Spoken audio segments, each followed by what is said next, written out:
Halo teman-teman, nama saya Arin. Di sini saya bersama Bu Selvi.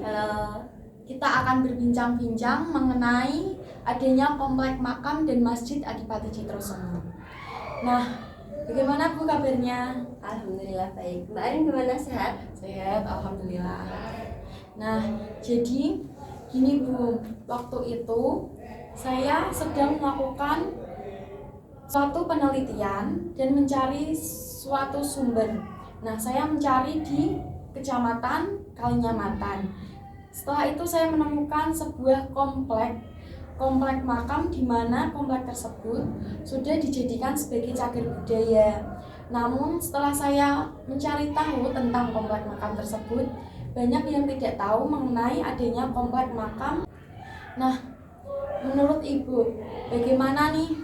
Kok bisa komplek makam yang sudah bersejarah dan dijadikan sebagai cagar budaya, tetapi teman-teman saya belum mengetahui tentang adanya komplek makam dan Masjid Adipati Citrosomo tersebut, Bu?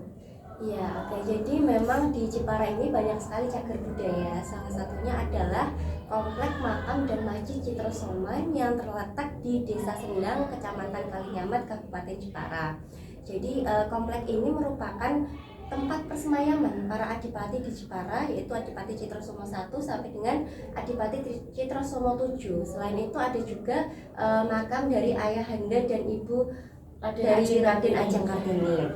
Ya, jadi komplek makam dan masjid Citrosoman ini ditetapkan sebagai cagar budaya karena apa? Karena sudah memenuhi beberapa kriteria. Jadi kalau kita mengacu apa itu cagar budaya, menurut Undang-Undang Nomor 11 Tahun 2010, cagar budaya adalah sebuah warisan budaya di mana di sana itu terdapat sebuah peninggalan sejarah, baik itu berupa bangunan maupun sebagai benda maupun sebagai struktur, situs dan juga kawasan yang perlu dilestarikan dan memiliki nilai-nilai penting. Nilai penting itu diantaranya ada nilai ilmu pengetahuan, nilai sejarah, kemudian nilai budaya dan juga nilai untuk penguatan jati diri bangsa itu sendiri. Jadi jika mengacu kepada definisi tersebut, sudah jelas bahwa dengan keberadaan makam Adipati Citrosoman itu yang punya peradaban yang sangat berpengaruh terhadap Jepara, itu kontribusinya sangat penting sekali. Jadi bisa ditetapkan sebagai cagar budaya. Dan perlu diingat bahwa kriteria cagar budaya itu harus minimal memenuhi unsur 50 tahun gitu ya, 50 tahun umurnya, kemudian memiliki gaya arsitek atau gaya bangunan yang masih sesuai dengan zamannya saat itu, jadi belum ada renovasi. Kemudian tadi punya nilai penting dari segi pengetahuan, pendidikan, budaya maupun penguatan jati diri bangsa. Jadi dari segi umur, dari segi bangunan yang merupakan kuburan gitu ya, dengan gaya-gaya Matraman, kemudian punya nilai penting juga dan perlu dilestarikan. Jadi itu bisa kita kategorikan sebagai cagar budaya. Kalau menurut Ibu nih, kita kan cuma mengenal kompleksnya, kurang lengkap rasanya kalau kita belum mengenal siapa sih sosoknya yang dibahas dalam kompleks tersebut. Nah, siapa saja yang dimakamkan di sana, terus siapa saja sosok Adipati Citrosomo yang berperan penting bagi peradaban di Jepara tersebut, Bu? Iya, oke. Jadi Adipati Citrosomo itu merupakan adipati di Jepara. Jadi merupakan basic para pendiri Jepara ya. Tadi menyambung kenapa kok banyak teman-teman yang nggak tahu. Kalau kita perhatikan memang letak dari komplek makam dan masjid Citrosoman ini itu letaknya ke dalam, jadi ada di sebuah perkampungan, ya kan? Mbak Ari pernah ke Mantingan? Pernah. Nah, jadi di Mantingan itu kan juga merupakan cagar budaya. Cuma di sana memang tempatnya sangat strategis sekali. Jadi sebelah jalan raya. Kemudian pernah ke Menara Kudus? Pernah. Nah, aksesnya gimana? Ya gampang langsung masuk. Iya, langsung masuk gitu kan. Nah, jalan raya gitu kan. Nah, tapi kalau di komplek makam dan Masjid Adipati Citrosoman ini memang letaknya masuk ke dalam. Jadi memang kurang populer di kalangan masyarakat. Makanya banyak teman-teman Mbak Arin yang tidak tahu bahwa di sana itu sebenarnya ada cagar budaya, gitu ya. Kalau kita membahas sosok dari Adipati Citrosomo, jadi Adipati Citrosomo itu sendiri merupakan pengawal setia dari Sultan Agung Mataram. Nama aslinya adalah Ki Murakhil Jiwosuto. Ya betul. Nah jadi kenapa kok bisa tiba-tiba jadi adipati di Jepara gitu kan pertanyaannya. Jadi saat itu di Jepara, di pesisir pantai utara Pulau Jawa ini, itu ada sebuah kerusuhan, ada sebuah keonaran yang disebabkan oleh kolonial Belanda. Saat itu kan memang Belanda sedang menjajah di Indonesia gitu kan. Kemudian Ki Wuragil tersebut diberi tugas, diberi mandat oleh Sultan Agung Mataram untuk membasmi atau meredam gitu ya, keonaran atau istilahnya ontran-ontran gitu yang ada di pesisir Pulau Jawa tersebut. Nah ternyata Ki Wuragil tersebut tidak sendirian, tapi juga dibantu oleh para adipati di Tegal hingga ke Probolinggo. Iya betul. Nah atas keberhasilannya dari adipati dari Ki Wuragil tersebut memberantas atau meredam kerusuhan, akhirnya beliau diangkat menjadi adipati di Jepara dengan nama Adipati Citrosomo. Ya, Adipati Citrosomo I yang memerintah dari tahun 1708 ya sampai dengan 1742 Masehi, dan nanti diteruskan oleh para keturunan beliau. Ya, gitu ceritanya. Kalau setelah kita membahas sosoknya, kita dapat mengambil nilai-nilai penting dari beliau agar saya sendiri sebagai pelajar bisa mengetahui sejarah dari sosok beliau dan juga menerapkan dalam kehidupan agar kita menjadi seorang pelajar yang mengetahui sejarah ataupun mengetahui nilai-nilai penting dari sosok beliau ini. Bagaimana Bu menurut jenengan? Iya betul, jadi memang kita belajar sejarah itu mengambil sebuah nilainya ya.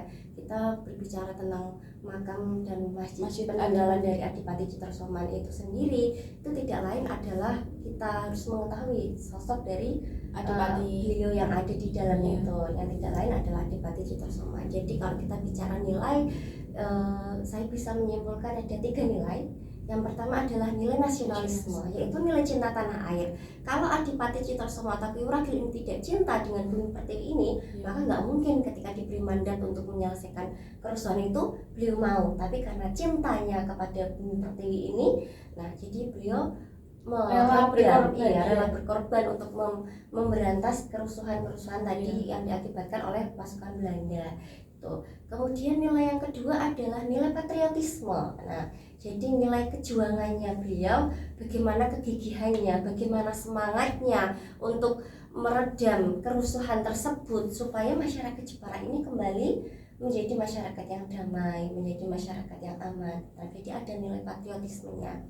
Dan yang ketiga kita bisa melihat mengacu pada peninggalannya ada masjid An-Nur ya. Oke, tahu Masjid An-Nur ini didirikan oleh siapa? Didirikan oleh Citrosoman III. Iya betul, didirikan oleh Adipati Citrosoman III. Yang ini kita bisa mengetahui bahwa merupakan masjid tertua juga yang ada di Kabupaten Jepara ya. Jadi dengan adanya masjid ini bisa menambah nilai religi bagi masyarakat sekitar tentunya. Jadi kita bisa membuktikan nilai tersebut.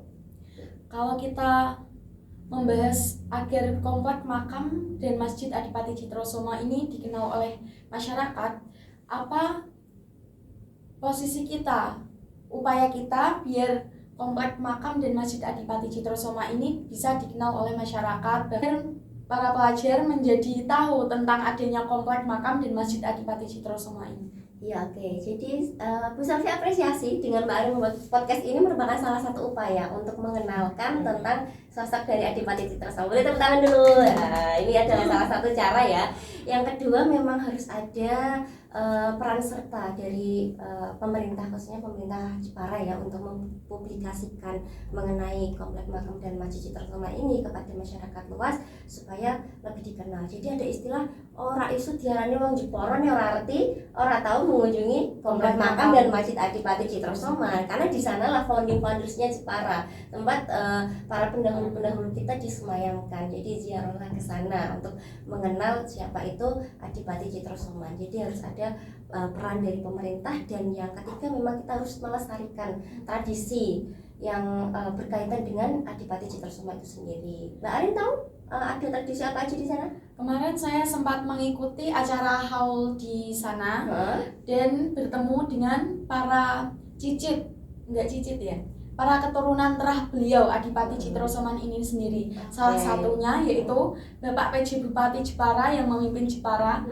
Dan berhasil saya wawancarai untuk mengambil nilai-nilai apa Pak yang bisa teladani bagi generasi muda seperti saya atau teman-teman saya biar mengetahui adanya komplek makam ini. Dengan acara haul tersebut, upaya itu untuk salah satu cara ya untuk melestarikan itu ya, untuk mempublikasikan ya. Mbak Arin sempat ya tadi untuk wawancara sama Pak Bupati ya. Boleh ditampilkan fotonya mungkin?